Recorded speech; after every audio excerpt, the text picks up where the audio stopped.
بسم الله الرحمن الرحيم. السلام عليكم ورحمة الله وبركاته. أخيار الناس كسو دواد يوتيوب شانل كزكية آدم وحامهات وسقنات الله سبحانه وتعالى مركلبات وحامهات إلينا يا دمان أصحابتك وحيران يوتيوب شانل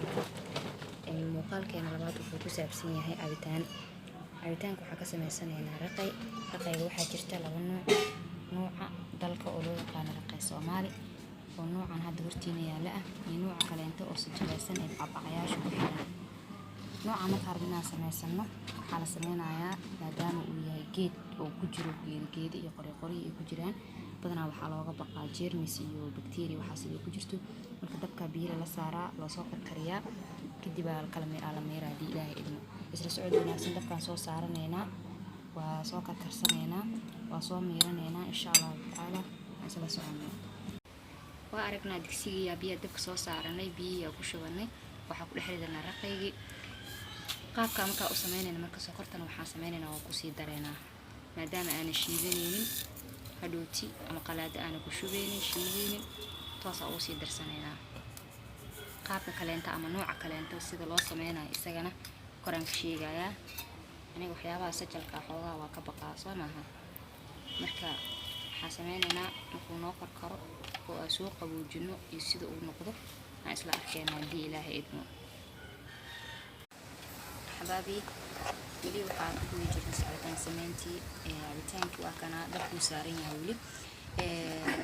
in uu bislaaday in kale inta aan xilliga dijiska la gaaro waxa ku fahmaysaa marka koowaad raqayga uu kala furfurmaayo haday markii aan ku rideynay iyo hadda labo kaliya Soomaa oo sheegna uu kala furfurmaayo isaga dhan mideeda labaad waxa ku fahmaysaa dhanaga markii aad dhamiso carabka ma ka googooynayo laakiin markii ceeriinka intuu yahay ama dijiska uu u baahneen عربك حوغا إنو كاجحجاحايا مدة هذا waxa sameysana waa qaboojinayna waa soo miirayna kadibna waa isku imaanayna insha Allah ugu dambeyn cabitaankeena noocan uu soo baxay waxa sameeyay kaliya idinka dambeeyay xoogaa yar oo leena ku daray maadaama dhanaankiisa zaidka ah inuu boo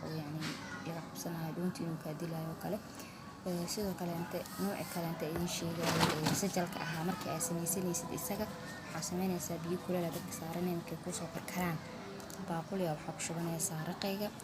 baaquli marka ku shubatid biyo kululka kor ugu geynaysaa ilaa iyo miraha iyo lafaha ay kala harayaan iyo hilibkii oo raqaygu uu leeyahay kadib markay kala haraan qalaada ku shiidaysaa sokor ku darsanay hadaada sokor jecleen malaba ku darsan kartaa labadaas baada ikhtiyaar leh waxaan rajeynayaa muuqaalka inuu idin qanciyo insha Allah taala channelka subscribe saara share like comment intaba muuqaalka xigeenta ku kulmi doono waa walaashii Zakiya Ilaahay Safiya Maanillah. Assalamu alaykum warahmatullahi wabarakatuh.